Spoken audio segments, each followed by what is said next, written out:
In the previous video, I used the term replica set, so I'll try to explain replica set in a very simple manner in this video.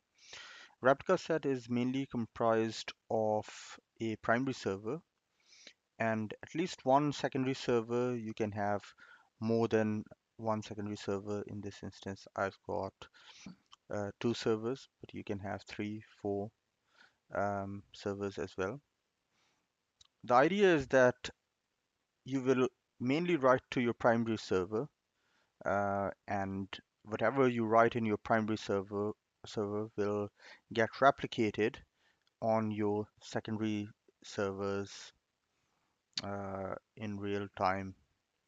And this model is particularly useful in failover scenarios. So if your primary server goes down, um, one of your secondary servers can then become primary, and you can start writing into secondary servers. Not only that you can write it into one of your secondary servers, but you've got access to all of your data because the data was being replicated from the primary server to the secondary.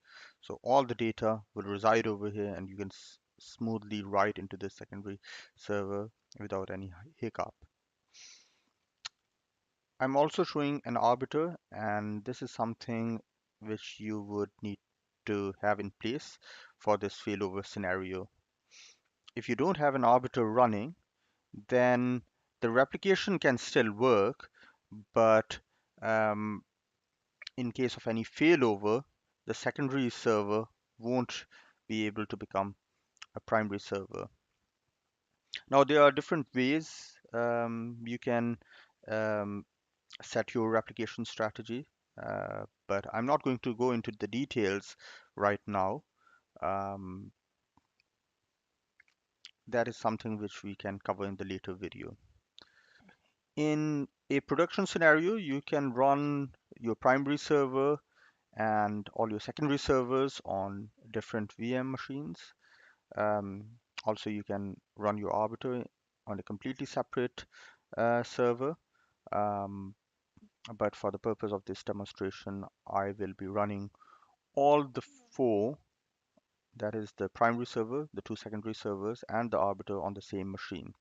And that's why I've got the IP set to 127.0.0.1 um, on all the instances of your database and also the arbiter. However, I've got different ports set for each one uh, so that there are no conflicts between these instances. So the primary will be running on port 3000, the secondary will be running on port 4000, the secondary server will be running on 5000, and the arbiter will be running on the port 6000. And the idea is to cre create these instances and run those as Windows services on their respective ports. You can also see that I've got priority set to each individual instance. The primary server will be given the highest priority, so that's why we've got priorities set as 100 for the primary server. But then you can choose different priorities for your secondary server, and these priorities are very helpful for the arbiter to decide which of the secondary servers will become the primary server in case of any failover. But there's a complete process. Again, I'm not going to into the detail of how um, it is decided exactly by the arbiter which secondary server to be made the next primary in case of failover.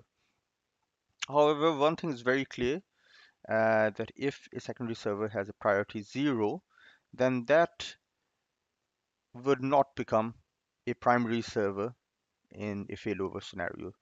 So you can have a secondary server purely for replication, and you can ignore the fact that it can ever become a primary server.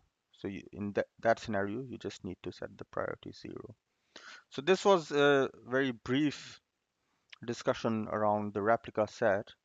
And in the next videos, we'll be creating the folder structure, creating configurations, um, setting up the Windows services for this entire replica set.